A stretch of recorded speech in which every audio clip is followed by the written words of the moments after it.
Witam wszystkich na trzecim dniu konferencji afrykańskiej. Zapraszam Państwa na pierwszy panel dzisiejszego dnia poświęcony biznesowi. Z tego co wiem, poza oficjalnymi referatami jest też możliwość dopytania się na przykład, o ile pamiętam, Skoli, która tutaj prowadzi sklepik i która po prostu jest w Polsce od 6 lat i próbuje się utrzymać, próbuje zrobić jakiś mały biznes, jak to jest w odwrotną stronę, prawda? Czyli po prostu nie Polacy inwestujący w Afryce, tylko Afrykanie, którzy próbują zarobić w Polsce. Yes, good morning everyone. Everyone who is here in this room, but also everyone who joined us online. I can see already we have guests from Africa, so you are most welcome in the third day of the conference. And the first panel of the conference is Business in Africa. We are going to have 5 presentations. In the hard copy, maybe some of you can see only 4, but there is updated program in the website of Fundacja Nowe Drzewo Życia. And there will be the 5th presentation. I would also like to thank Mr. Lazaro Monge for submitting the paper, and he is already online, so everyone will have a speech. As the first presenter, I would like to invite Dr. Malwina Bakalarska. Dr. Malwina is from Warsaw, and she has a broad experience in training, intercultural training, also in being a lecturer in different universities, but also in she did research in Nigeria mostly, and she's an expert also of the European Diplomacy Academy. So Malwina, I think we should have no more than 15 minutes because of the tight program, so maybe I will allow myself to remind when the time is over. So please, Malwina, can you hear us? Okay. So if it's okay, should I continue in English because we started in English? If possible, it would be better because you have guests, English-speaking guests. Yes. Yes. Okay. So thank you for the invitation. This is the second time at this conference where I can present the outcome of my research. This is the previous stage of bigger research project about engagement of Arabic countries in Africa, and the title is How to Get to Africa Through the let's say a door of United Arab Emirates. And of course there is not only this way Polish Agency for Investment and Trade is very active, and since more than 15 years we observe a lot of events and foreign missions to African countries organized by Polish institutions, not only this agency, but also we remember from 2013 the program called Go Africa. And after this program, many other activities were established, and Polish businessmen could be involved in such events as Forum Business, PIPE, or BGK missions, or another activities. But of course, this is the example you can see on the screen of first Polish-Nigerian Business Forum, which took place last month in October in Lagos. So this is a very good opportunity to get inside the market, which is very dynamic. But many Polish entrepreneurs and companies are trying to get also from the other side And the first example I would like to share is GITEX Africa. And GITEX this year it was the third GITEX in Morocco, and this is a fair trade dedicated to new technology. And I visited this fair trade GITEX Africa in Morocco, and I was really surprised by the high performance of this activity. Lots of Africans from different African countries, and also other foreigners from Middle East and Asia were present on this fair trade. And when you dig more deeply, you can find who is the organizer of this fair trade. Actually, it's United Arab Emirates organization, and they started from GITEX Global. So since many years, GITEX Global takes place in Dubai, and after the big success, they started to organize the same events in different countries in Asia and Africa. So this is the bridge between Middle East and Africa. First was Morocco. This year it was also GITEX Nigeria, the first edition. So I believe there will be another GITEX in maybe Kenya or South Africa in the coming next years. But not also this kind of events. You can see here the guests presenting the new technology, VR goggles, and also the presence of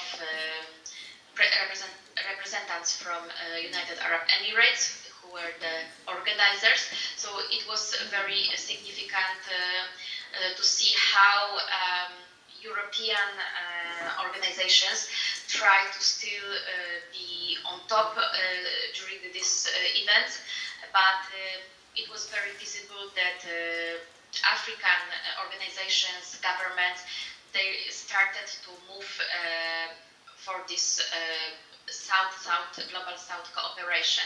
It started from Chinese activities, but now we can see the higher activities from United Arab Emirates and the activities in many African countries. Another conference, another fair trade, which is in different African countries, is the Big Five event. You can see at the bottom, organized by DMG events, and it's very small letters. But when you go further and you check who stands behind this logo, you can find that it's also United Arab Emirates and World Trade Center in Dubai. Also, this is information that is supported by IEC. This is the Polish branch of International Exhibition Company, and they also helps Polish organizations to go to this kind of trade and present the offer on this ferries.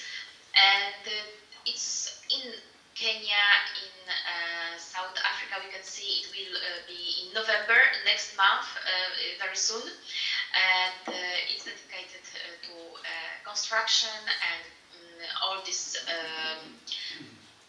building and constructing profiles of activities. So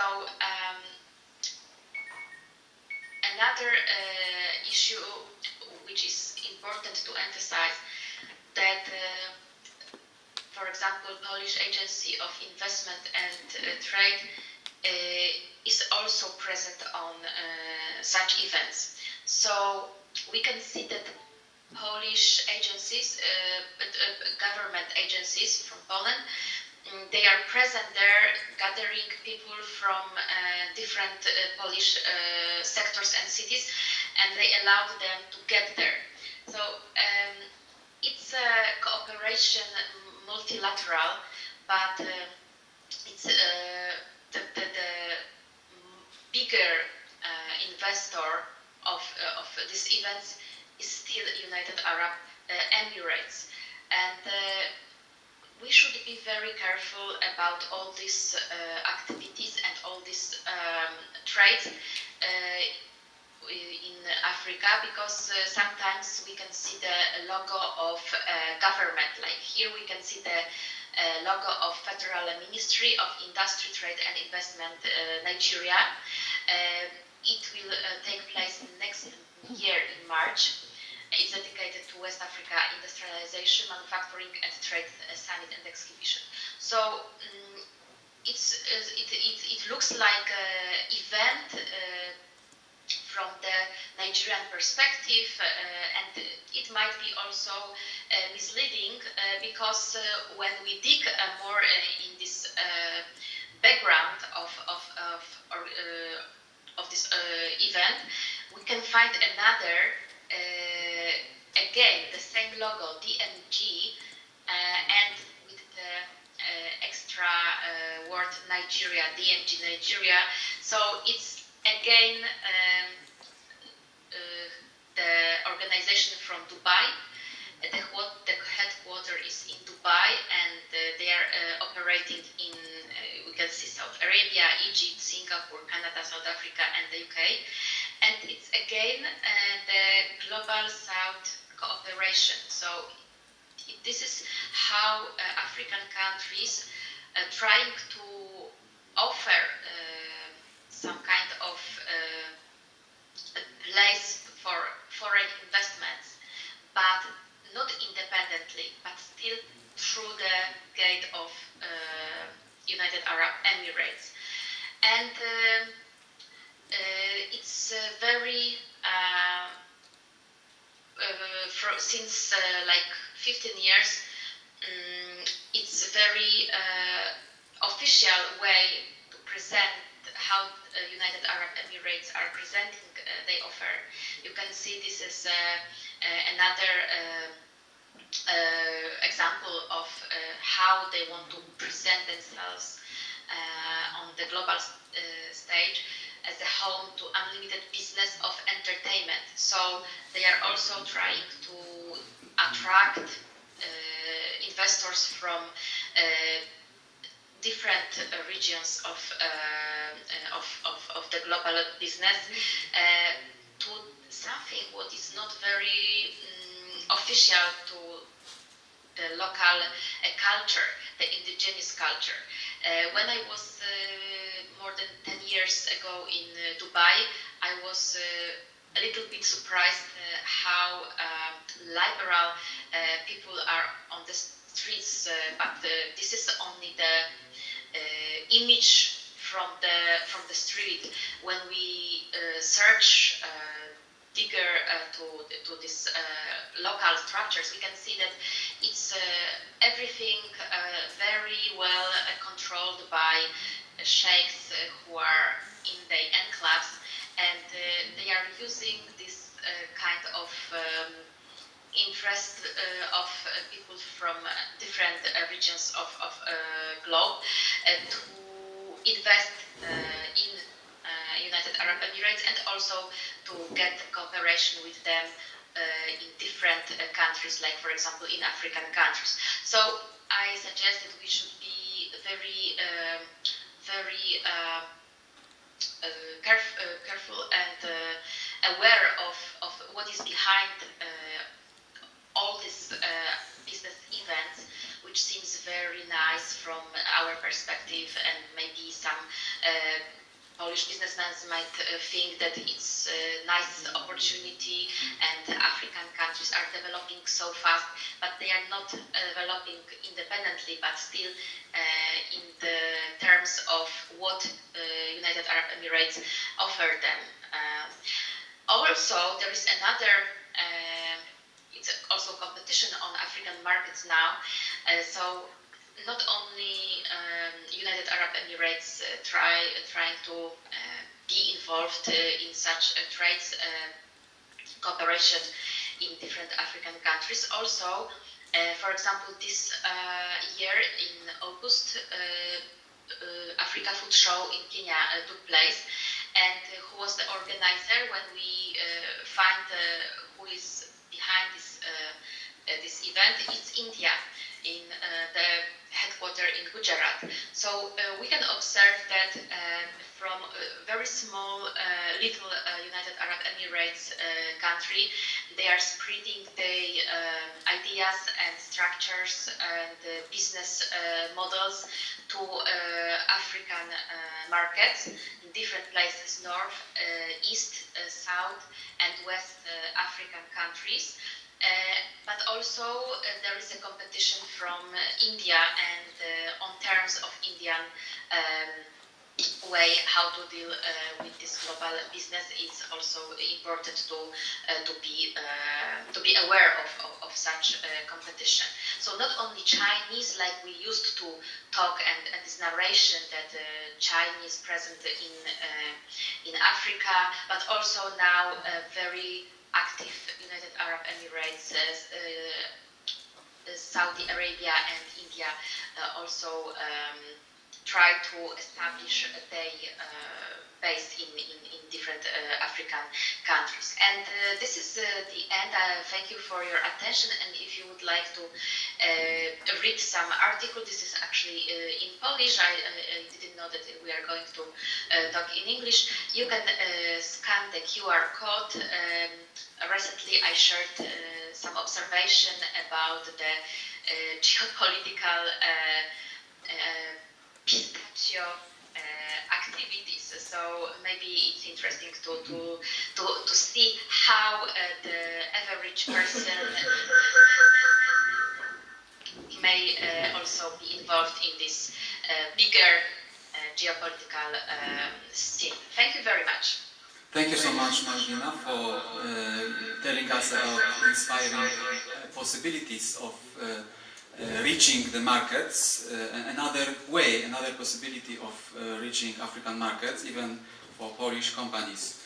And now I would like to invite Dr. Jolanta Kubicka, who is an economist, and she is affiliated to the Academy of Applied Sciences in Bielsko-Biała, but also she has lectured in other Polish and universities and abroad, teaching international economic relations, international economics, also management, and she is an author of books in Polish and English, and she prepared for us two presentations, two papers. Also, meanwhile, I would like to invite our guests who are connected through Teams, that if you have any questions or comments, you are most welcome. Maybe the easiest way will be to type the question on chat, and if you are, after all the presentations, we'll try to ask the questions, although the program is very tight, so I will ask also Dr. Jolanta, if possible, to make 10 minutes for every presentation, okay? Ladies and gentlemen, you are welcome. I have two presentations concentrated on the tobacco sector in Africa, especially in Zimbabwe. First presentation is concentrated around the case study of company from Zimbabwe, Swanwale Group. The second presentation is about the export, potential of export of tobacco from south part of Africa, especially from Zimbabwe. I am lecturer at abroad and in Poland, different universities, public, non-public. These presentations are affiliate for University of Applied Sciences in Bielsko-Biała. Akademia Nauk Stosowanych w Bielsku-Białej. The inspiration, the idea of these presentations are connected with my student, one of my students from Africa, from Zimbabwe. Then I identify that tobacco sector is quite interesting sector for development for Africa, because in my opinion, to correspond to the presentations from yesterday and these cases of immigration from Africa to Europe, to Poland, the main problem is to identify, to find new potential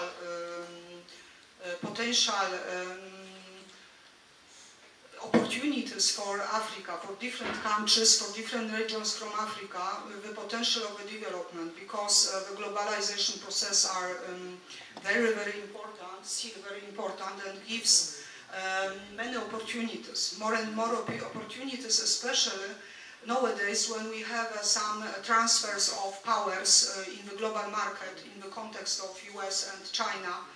Then I see that we should more concentrate on the development of Africa than migration, especially the people from Africa should looking for new opportunities for continent, for regions, and separately, and for some other countries. Then I explain my idea why I concentrate on such topics, because tobacco sector is one of the sector which has great potential for Zimbabwe, but not only for Zimbabwe, for some other countries, to export tobacco outside Africa, to give more and more profits, because generally tobacco industry in the global market is huge amount of profits, yes, and potential profits. Return to my presentation. My presentation is a mixture of these two topics. Therefore, I try to continue.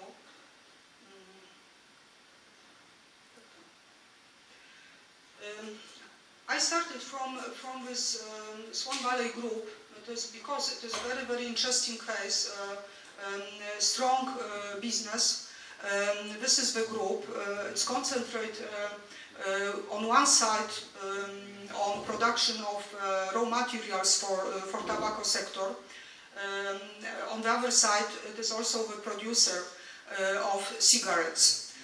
What is important in Western countries, especially in Poland, the tobacco sector, cigarettes, selling of cigarettes is not so huge as outside, because in Poland, for example, the smoking tobacco, smoking cigarettes is a little prohibited because in public places, in public transportation, then maybe Western European countries are not the most interesting as importers of cigarettes and tobacco, but outside in some regions, in Asia, in Africa, in America, there are more and more opportunities which I present in the statistical data. But generally, Swan Valley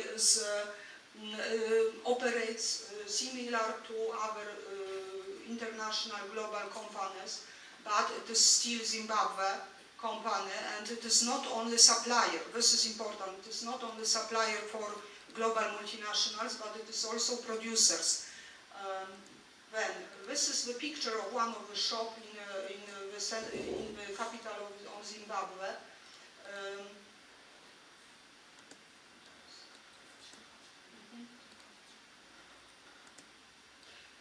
Yes, about the Swan Valley Group I tell something more a little later, but generally it operates also through contracting farmers. This is the collaboration with 4,000 farmers in Zimbabwe, which means also some profits, advantages for people, yes, for people, for small businesses in Zimbabwe. On the other side, Swan Valley Group is the owner of production lines. When it is independent, it is not only supplier but also is independent company. This is very important in modern business. Yes, many companies from Africa, it is very often that they are only suppliers for bigger or international companies or global corporations. It means dependence. The Swan Valley Group is interesting for us because it is more independent. It is a mixture, of course. And from the presentation, introduction to the presentation of Swan Valley Company, I moved generally to tobacco industry in Zimbabwe, in south part of Africa, and in the context of global tobacco industry.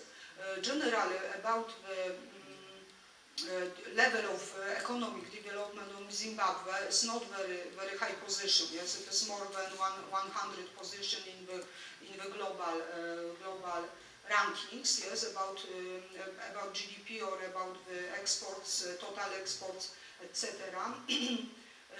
But in the context of export on Zimbabwe, the raw tobacco and tobacco industry raw tobacco, it is the second position of the role in the economy of Zimbabwe after the gold industry, and the tobacco is only one inside the industries like nickel, mineral diamonds industry, which are very special for development, as we know. But tobacco industry has great potential in the context of other sectors. Top destinations from Zimbabwe are, it is very important because on one side there is export to African countries like to Mozambique, but also to outside like United Arab Emirates, to China, to Hong Kong. It is very important because in such countries we can have higher prices of tobacco raw materials for tobacco. We have also the statistical data where Zimbabwe exports cigarettes, because one thing is export of raw material, another part is export of tobacco. Then we can see some importers in Africa like Zambia, Botswana, Mozambique, South Africa. South Africa is also a good direction of export in Africa because prices of cigarettes or raw materials are higher than in other African countries. But from outside, for outside, Zimbabwe main destination of tobacco, raw tobacco exports were, as I told before, China, Vietnam, United Arab Emirates, South Africa, in Africa, and Germany. And in this context of destinations of export from Zimbabwe, we can see the huge markets of exporters and importers of tobacco sector generally. Then we can see that the huge share is Brazil, India tobacco industry, United States, but we can see that Zimbabwe, this yellow color, Zimbabwe is very huge position. It is, as exporters, it is similar amount of value of export from Zimbabwe is almost the same as United States.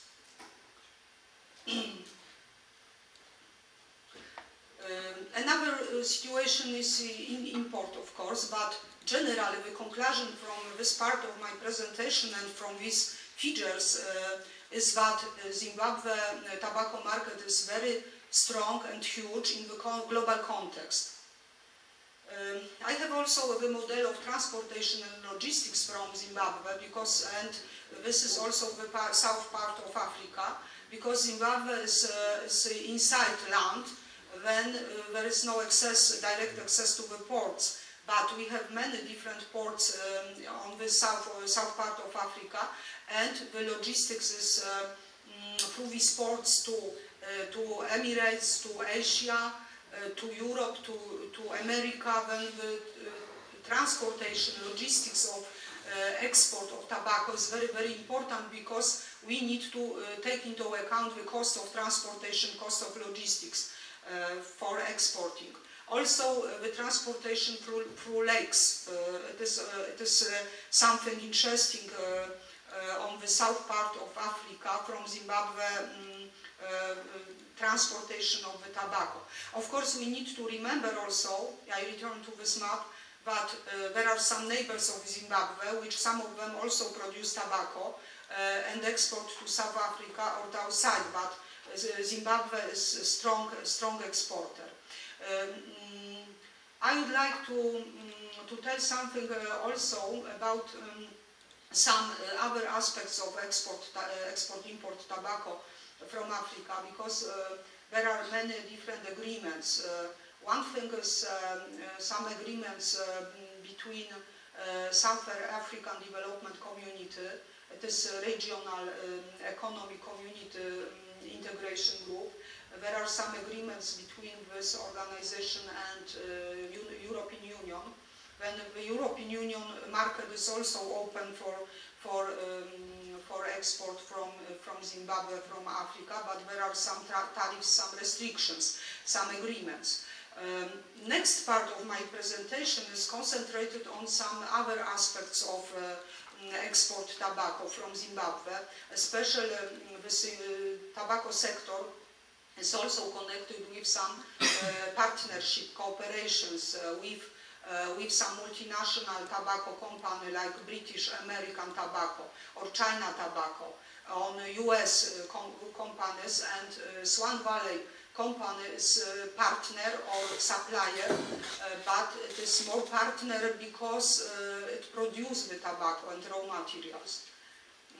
Another group of partnership is connected with governmental institutions from Zimbabwe, but from Africa, from other countries, where we have different unions, trade agreements, different institutions which are concentrated on international tobacco industry export-import. Third group, there are some local organizations or special companies which Swan Valley is interesting partner. Swan Valley consists of three main elements. The first affiliate is concentrated on the collaboration with agricultural partnership. The second is producer of manufacturing of raw materials for tobacco industry, and third is producer of cigarettes. We can see the products of Swan Valley. Also, there is raw material which is called lamina. It is, of course, produced from tobacco. It is raw material which is very useful for production, and the export of Swan Valley Group concentrate on both these branches. One, cigarettes, on the other side, the lamina as raw materials. Last few sentences for my presentation. Apart from these aspects of export of tobacco from Zimbabwe, from Africa, the prices is very important. And we can compare that the price of cigarettes, pack of cigarettes in South Africa country, the cost is higher than in Nairobi or Kenya or in Zimbabwe. This is the difference between $20 per pack to $1.10 at about in Zimbabwe. Then this is main element, and this is important. The prices, of course, the price of cigarettes in Emirates can be much higher even in South Africa, of course. Then this is the comparison of the prices of a pack of cigarettes in different countries, and what is the potential of increasing the prices, because it is the most important for the profits from export in tobacco sectors. About the Swan Valley, we can also see that the Swan Valley Group operates as every company, international company, it is a promotional, international promotional, it is participation in expo, in different trade fairs, when there is normal promotion on the global market, not only in Africa. Also, there is a promotion in Facebook, Instagram, when new tools of promotion, IT tools for promotion, some events. Also, Swan Valley Group organize some events, meetings in Africa, in Zimbabwe, for their distributors. Then we can see the photos of such meetings. Then it is very, very interesting case of company from Africa, from Zimbabwe, which operates on normal international management. Then it is a very good case that companies from Africa have a potential for development, and we should think about the business in Africa, not only the immigration from Africa. Yes. Then thank you very much for my presentation, and I can answer some questions if someone is interested in tobacco sector or generally around this topic. Yes, thank you very much.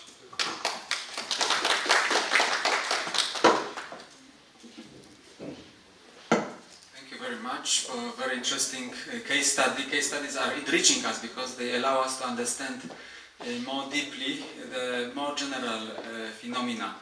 Mrs. Anna Groźna-Kister always insisted that this very conference should enable to link business and science, and that's why we had as a first presenter Dr. Malvina, who is herself linking business with science, but also I'm pleased to welcome Mr. Piotr Szkałuba, who comes from the business sector.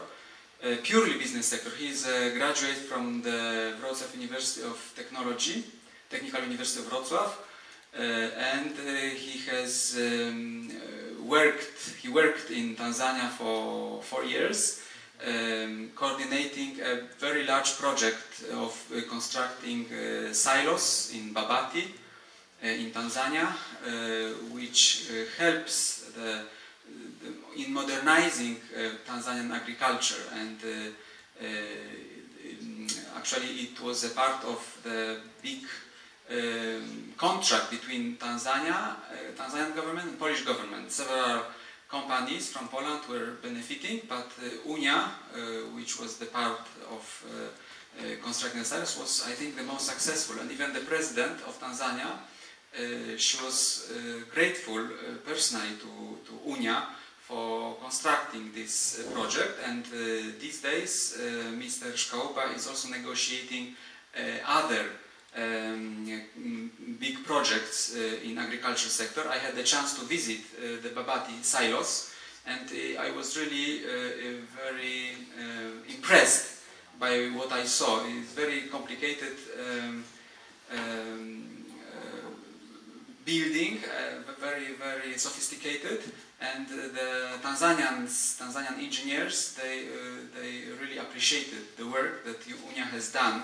Unia is a company from Kąty Wrocławskie near Wrocław, and hopefully they will build, because even the Tanzanians in our interview, they underlined that they would like to have more such silos in other sites of Tanzania.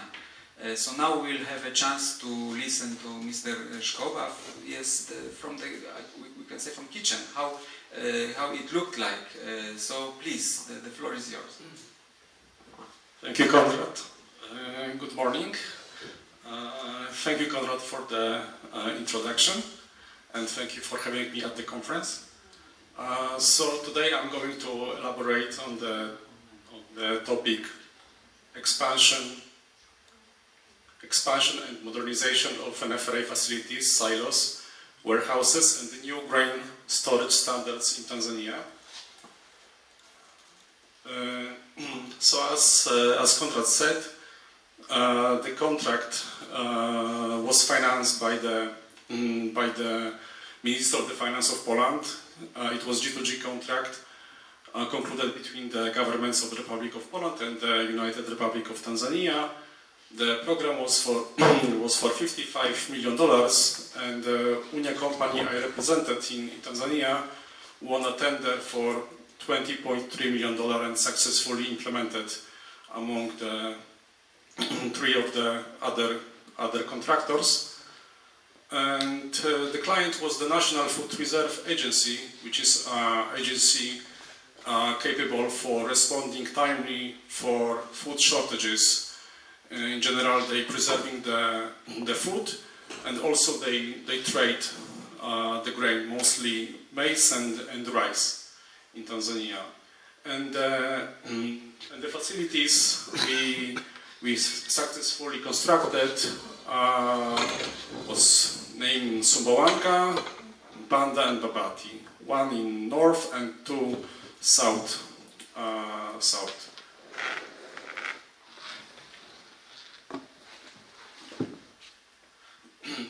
So before I elaborate on these new standards, I would like to present the traditional grain storage system in Tanzania. So the fundamental market rule is that the buying and selling is in bags, opposite to the tradition in Europe when we transport and sell in grain in bulks. As you can see, this is the traditional storage of the NFRA constructed by us, but this is the godowns, actually, how they call in Africa, how they sort the bags. But the small traders, they don't have access to the godowns. Sometimes they have to use and cover the stacked bags by tarpaulins. And below, this is the very traditional and very cleaning of the grain using the sewing. So just to remember from this slide that buying and selling bus is fundamental and it won't change. So only what we can apply is modern standards, modern storages. But the NFRA, as also the other traders have to adapt to this tradition. Also, the sun drying on tarpaulins. So the farmers, the people, they place the grain on the tarpaulins on the ground, and they use the sun for drying, which is there is any of the moisture control. And key problems of this market is that the losses can reach up to 40% of the post-harvest due to the aflatoxin, mold, and pest damage. It also engaged the very high labor-intensive, and farmers depends, of course, of the weather dependent due to the rain season. So we implemented and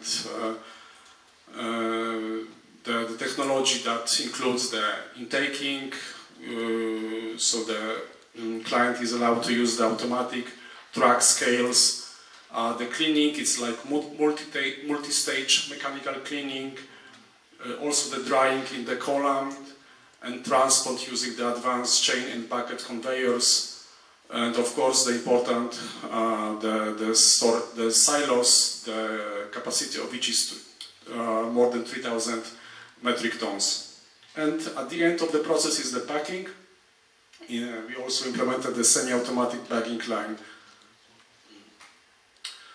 So this is the result of our 4 years work.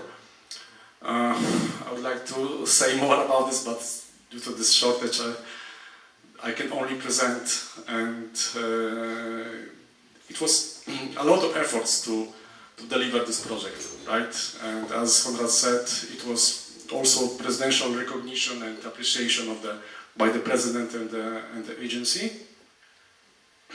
And just in numbers, so just to highlight only that our project impacted by increasing 95,000 metric tons, 70 tons in silos and 25 tons in warehouses. And this increase is like 38% of total NFRA capacity storage in the whole Tanzania. So still there is undelivered storage capacity to date by the. So this is the example of the weighing. So the client has access to automatic scale the grain on the trucks or on the tractors, trailers, and can print it out for the transparency for the sellers and the buyers. Pre-cleaning is also a game changer because due to the cleaning machine we provide, the drum cleaning machine, the client is allowed to separate, like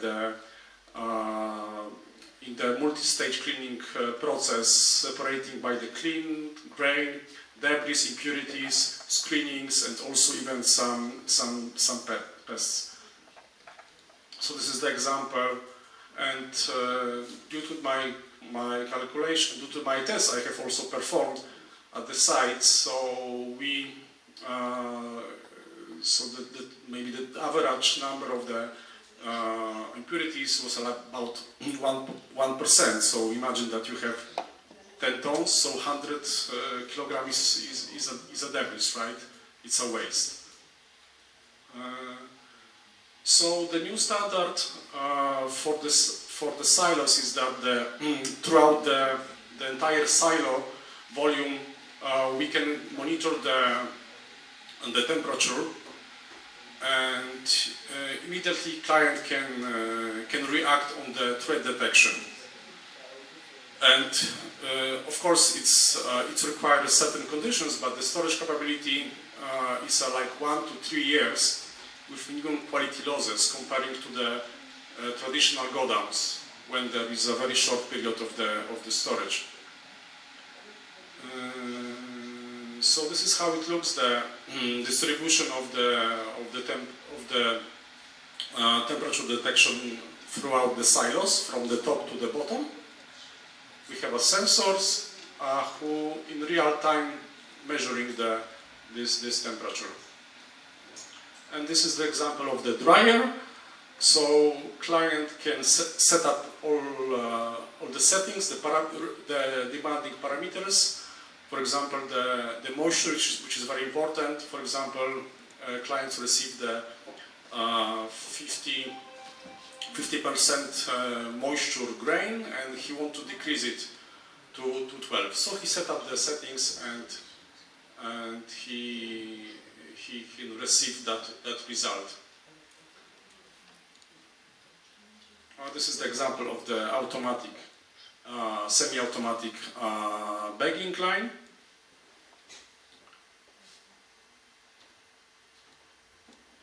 Okay, and this is the example of the godowns with the stacked bags. And of course, this still requires the traditional fumigation. So every 3 months, NFRA covers the stacked bags using the trampolines, and they close these godowns, for example, for 7 days. Depends on the quality officer, and they fumigate the entire stacks. So the hybrid model, which still remain in this market, it means that the silos and plus the warehouses is like the modernity. The silos provides the modernity, but still, due to the respect to the traditions, we must also build the warehouses. So, and hybrid model is the answer to the local reality. So silos for the long-term storage of strategic reserves and warehouses for the backed rain. And the new standards is a real-time temperature monitoring, is a game changer, process automation that provides the greater efficiency and the quality and the control conditions of the preservation of crop value. And the perspectives that the plans of the NFRA that they want to expand the storage by 3 million metric tons by 2030. So they are just, let's say, behind the time, but I wish them the best. And the East African region has similar needs. So just at the end, after the project, we selected and hired 8 of the Tanzanians crew, and they are working in Poland for almost, I think, 3 years now. So they are very efficient laborers, and we are planning to hire them more in the next project. Okay, so thank you for your attention.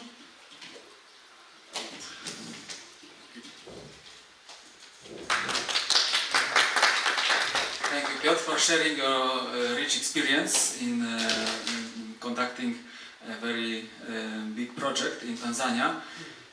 Meanwhile, we have seen that we already have some questions from our colleagues in Africa or elsewhere. So all the questions we'll ask after the last presentation. Now I would like to invite an online presentation of Mr. Lazaro Mwonge. He is a lecturer from Jordan University College in Morogoro, Tanzania, and also a PhD student. Next month he is going to have the final defense at the Mzumbe University, also in Morogoro. And so I hope that we'll be able to invite you for the next edition of the conference as a Dr. Lazaro Mwonge. So the topic is about microfinance, microcredits. So yes, you have 10 minutes. Please, the floor is yours.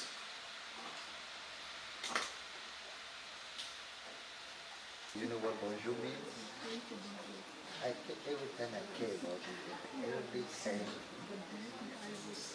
So we have some technical problems on the side probably of Mr. Lazaro. So not to waste time, we can just ask questions to Dr. Jolanta Kubicka, because we have a question from our guest. And let me just read. So Dr. Rafael Kubia, the presenter from yesterday, is asking you, how have the European Union's environmental and health regulations, including restrictions on tobacco advertising and traceability requirements, affected Zimbabwe's tobacco export volumes and pricing competitiveness in the European market? And there is another question.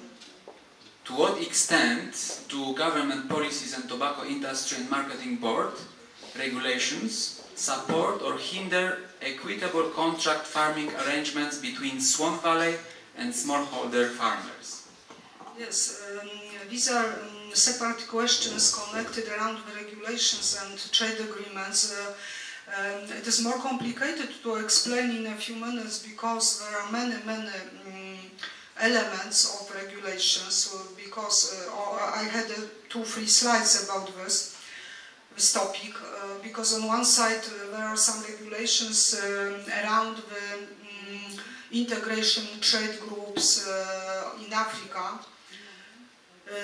Also, there are many bilateral trade agreements, bilateral and multilateral trade agreements among African states, and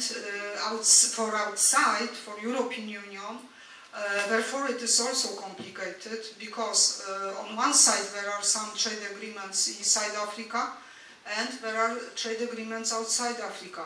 For example, between separate states, African states, and the European Union, and between some integration groups like ECOWAS, like SADC, from Africa to European Union. Also, therefore, this is big problem, of course, around access of exporters from Africa to the European Union market or to some other markets. But in my opinion, there are some partnerships, some agreements, but on the other side there are tariffs and barriers. Zimbabwe tobacco industry and African tobacco industry is, in my opinion, more interested in exporting to some other developing countries, like to India, or to developed countries like Emirates, or to China. When the European Union is not the most interesting direction of tobacco exporting, because it is not the highest selling. It is great competition on European Union market because of global corporation, US corporation like Philip Morris in Poland, etc. When Zimbabwe export, tobacco export is and should be more concentrated on the potential markets outside, in Asia, in Arab, in South America. Of course, there are also some regulations and barriers, but it is normal thing that many products, there are some barriers for many different products, and of course it is special separate topic to present many different regulations, and I think it should be separate presentation about regulations. And the question was about the European Union. Of course, there are barriers for many other countries, not only for African countries, because there are barriers for Chinese products also, and it is not possible to eliminate such barriers. But the question is which export markets are the most attractive for Zimbabwe tobacco industry, and in my opinion there is not European Union, and the barriers to European Union market is not the most important problem from the point of view of Zimbabwe tobacco market. And when if I can answer this question about tariffs personally, directly, yes, through Gmail, because it is more maybe 100 different trade agreements in this tobacco sector. Of course, we need to remember that tobacco sector is regulated, is based on special rules, the same as diamond market or some strategic markets. Then it is normal thing. Also in Europe, in America, in many different countries, there are some regulations, and it's nothing special. It is not only barriers or regulations for African companies. In my opinion, on the other side, at the end, I can tell that some barriers are minimalized because some of companies are suppliers also. Like Swan Valley is on one side producer, but on the other side is supplier, and supplier for international global tobacco industry corporation. Then I think it is not a problem of barriers for this sector now, but the strategy for such companies, the expansion, identifying some elements of market, tobacco industry market, when is the potential to expansion. Thank you very much. So the idea is maybe we can invite now Hans for his presentation, and meanwhile Lazaro will try to fix the problem. Okay, are you ready with your presentation? Okay, so please. So we have a presentation of was supposed to do according to the program yesterday. Hans Eyong-Ebot, implication of foreign aid dynamics on the economic growth of Rwanda. So you remember that yesterday's day, the main topic was about Rwanda, and this is the second presentation. The first presentation was Jean-Claude Nasenge. Also, we had an interesting welcome speech of Mr. Alain, the leader of the Rwandan diaspora in Poland. And now we have another presentation of Mr. Hans-Eng Ebot, who is a PhD candidate of the Institute of Political Science of the Silesia University in Katowice. And it is not his first time in which, even last year, he presented a paper. So, Hans, yes, we can see it is ready. So, the floor is yours.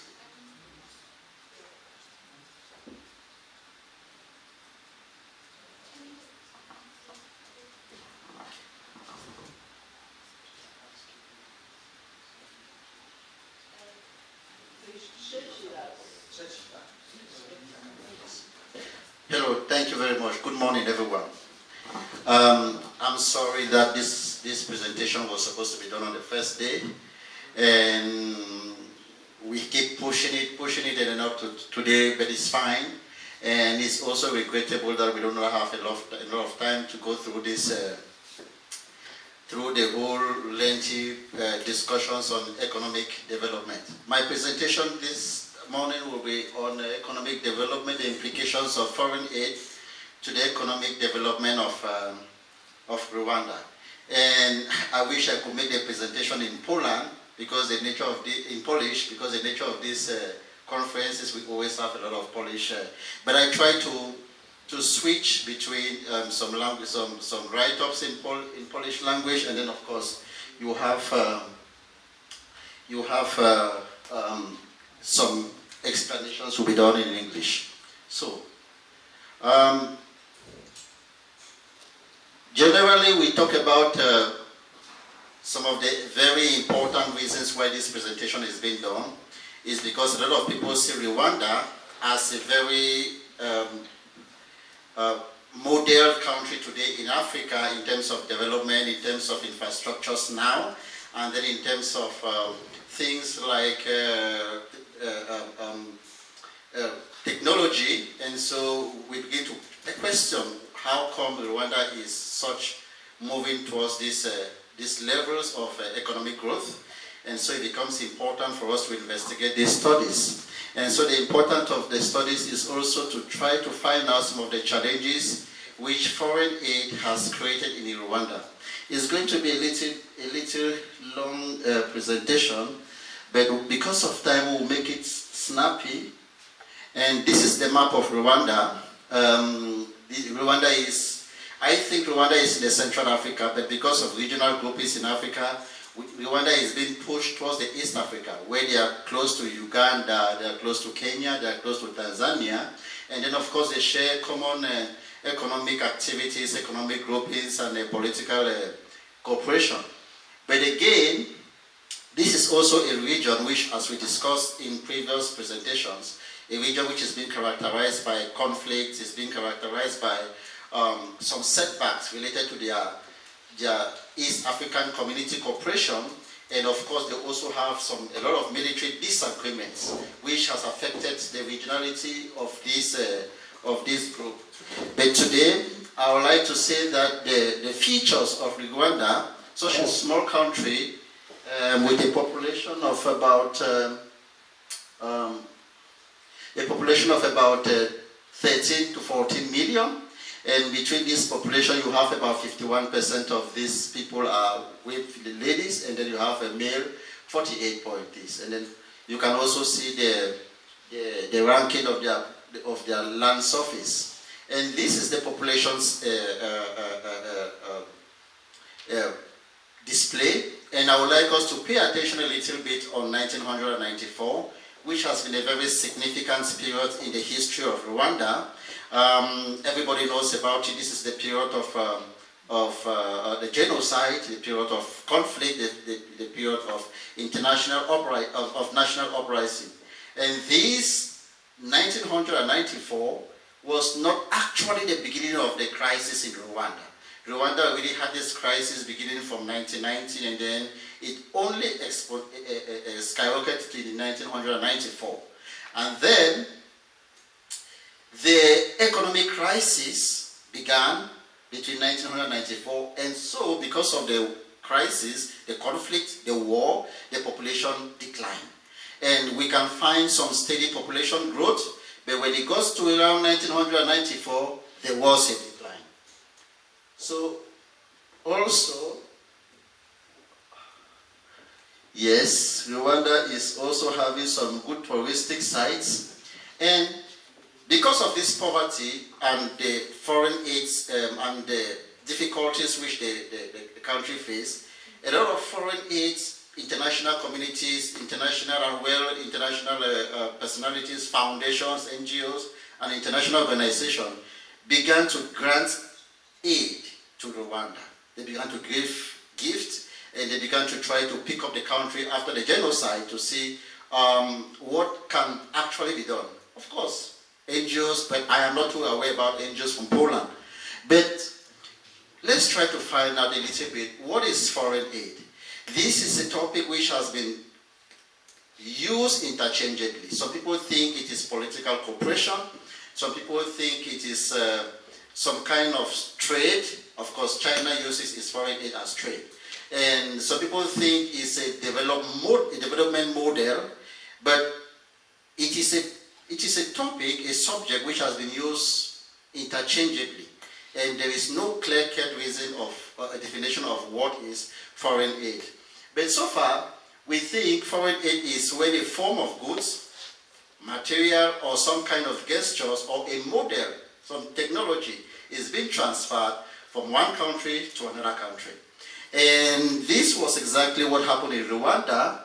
And it can either be done multilaterally, where a group of countries give us this aid, or it can equally be done bilaterally, where one country just give up the aid. Of course, we have also agreed that aid can also be done through some emergency responses, where international organization comes in, and in some cases we talked about foreign aid transfer in the form of a model, where it can be a development model, it can be some expatriates, it can be some ideology. And these were all the things which were shared in Rwanda. I'm sorry about this. So, we talk about the foreign aid theories. But how is it that some countries benefit a lot, and you can see the results of foreign aid, while in other countries it seems to be like foreign aid is dwindling? We have examples of Europe, and we all know how Europe received foreign aid. It helped Europe and it builds Europe. We also have these examples in Japan and in South Korea. But there is a typical question which has been asked over the years: why is it that foreign aid in some other countries has not really worked? I think Rwanda today tried to come out with a different example of what we call very frequently aid ineffectiveness. And they think that, okay, aid is not working. And so these are some of the theories which we try to discuss. Like in the case of Jeffrey Sachs, he's a popular United States economist. He thinks aid is the way forward for every developing country, every developing economy, in Rwanda, in Cameroon, in Sierra Leone, every country that is having problems of poverty. The secret is to let's give them more aid. More aid, more aid. They don't have money, so let's keep pumping money into the economy.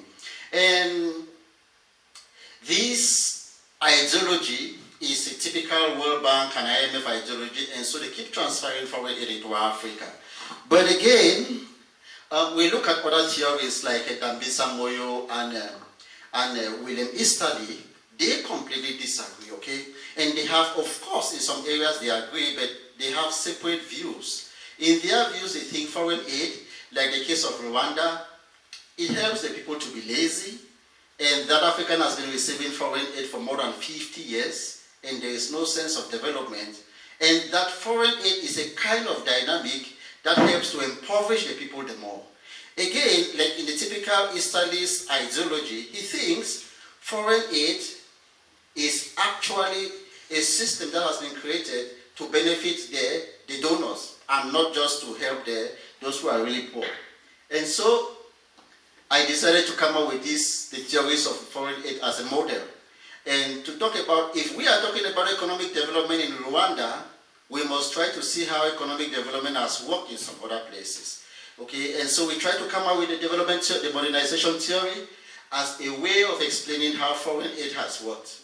And the modernization theory explains foreign aid that every country should begin its journey as a primitive environment from a village to a city, to a town, and then to a city. There must be a step that starts from the traditional economy and then to a civilized economy. So there must be step by step. And when you come with aid to force a country into a spontaneous development, you are trying to create a situation which is not sustainable. And so we try to also look at this other area of foreign aid, of course, criticisms. They think in this kind of foreign aid model is a model that benefits, of course, countries were divided into 4 group countries, and that these groups are being pegged according to labor, capital, finance, technology, and they don't necessarily go into the grassroots of the population, but they connect with the key countries. They connect with the very developed countries, they connect with very poor countries called the peripheral countries, and they also connect with the peripheral central. These are the states like Europe, and that key people of these countries connect. The foreign aid is being connected, but not necessarily the fact that this aid goes to the grassroots population, who are themselves the real need, in need of this aid, okay? And so, in a hurry, we will try to look at the graph. Now, after so much aid has been put into the system, in this World Bank study, we try to see that between 1993, when growth rate became so low, and so much aid was pumped, it increased from 1993 to it began to increase from 1995, and then it was going up, and then I think up to it dwindled a little during COVID-19 period in 2019, and then I think it began coming down.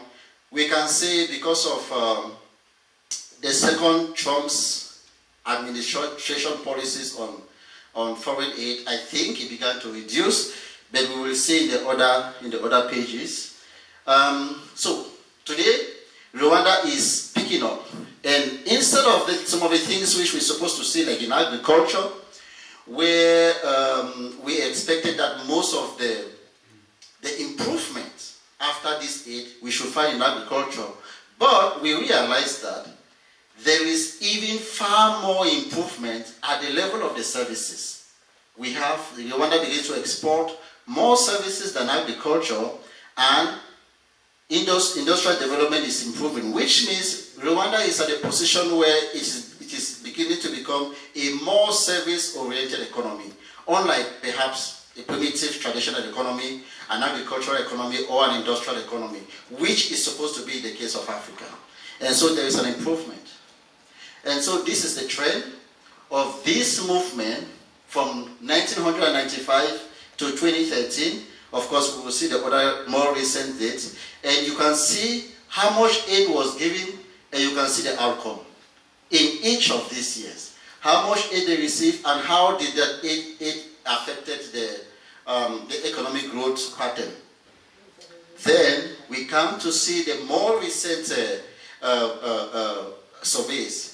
Like I said, this was a regional studies and a study that is being compared with other countries in the East African region, like Democratic Republic of Congo, like Uganda, and then like Burundi. But from a very poor war country, Rwanda becomes a domineering leader in development. And so economic growth is gone to 8.9, while Democratic Republic of Congo, of course, a far more larger country, is seen below. And so this here is the concrete historic pattern of how growth has been.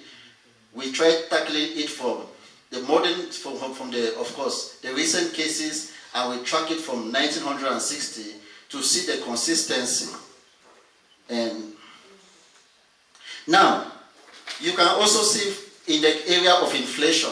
During the time when Rwanda has solved this problem as inflation was involved, the economic growth actually dropped, started in this problem, economic problem started here in 1998, but in 94 it was worse. If you check over there, that was the time of the highest inflation. Oh, this is inflation and that was economic growth. While inflation was affected in 1994, there was also low economic growth. So high inflation and then low economic growth. That's why you see the signals keep changing.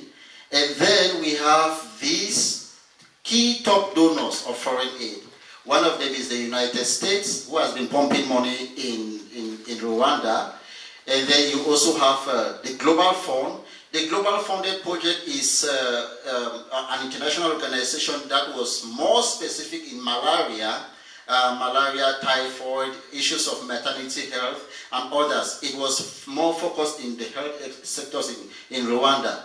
Then you also have Germany also plug in, and of course, the Semolondong is a Korean organization that is specialized in not to give plenty of money, but to give a kind of model, a system, a kind of a package that will help you to follow your development systematically. And Korea has been one of Rwanda's key development partner, and they've been using the Semolondong, which is a key Korean development model applied in Kigali to see if they can improve the Rwanda situation like South Korea.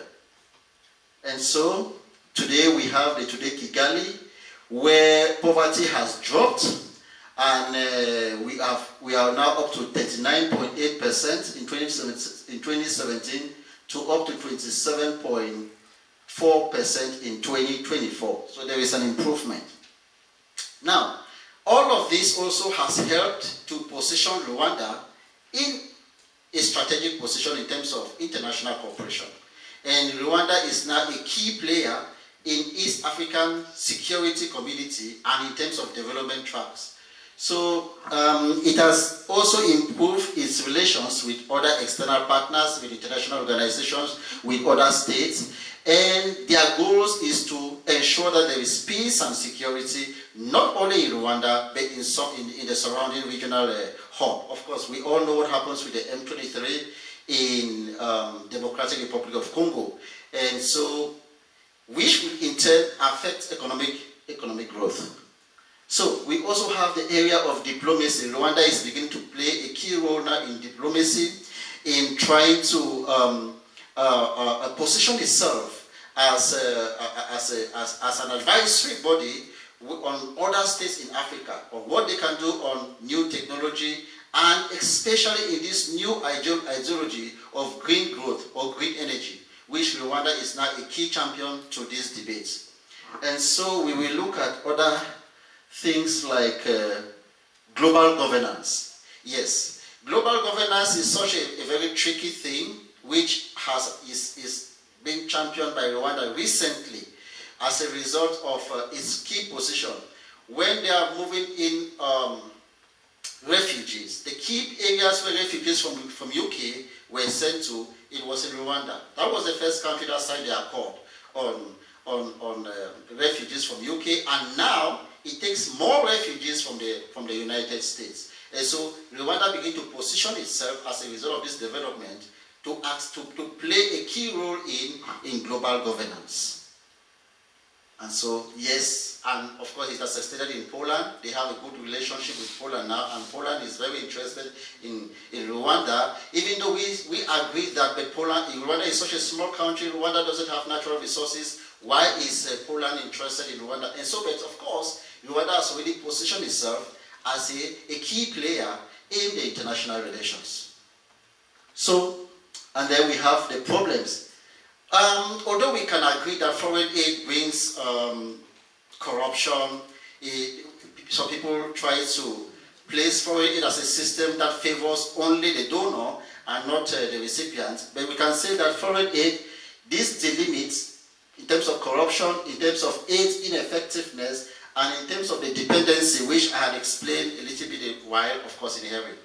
We can say that these limitations did not affect Rwanda. Rwanda actually used its aid effectively, and all of these problems related to foreign aid did not. But of course, we still have some lingering situation of corruption, some lingering situation of projects being poorly implemented and mismanagement. So, Rwanda also began to get into some more cooperation.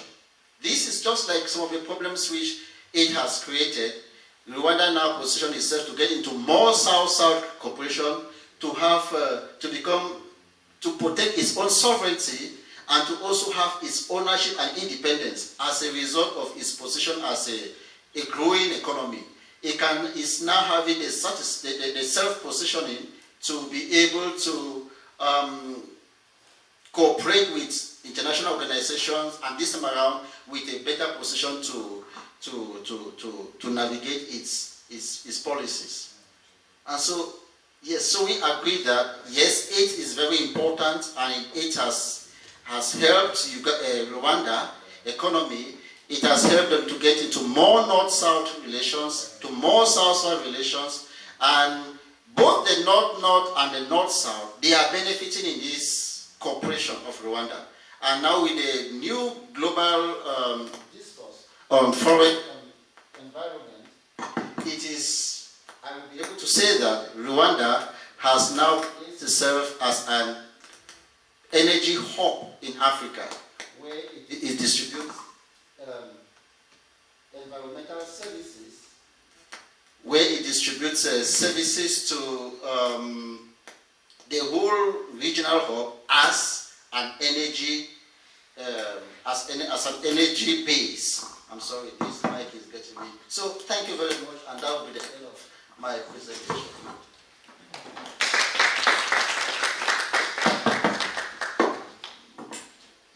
Thank you, Hans, for a very nice presentation. I provoked some discussion, even I have prepared some points, but after the last presentation, let us try now to connect with Lazar once again,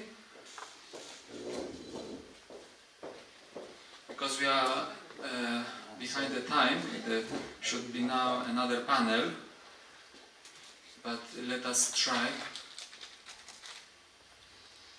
at least for 10 minutes, because I know, knowing Lazar, I know that it will be an interesting topic.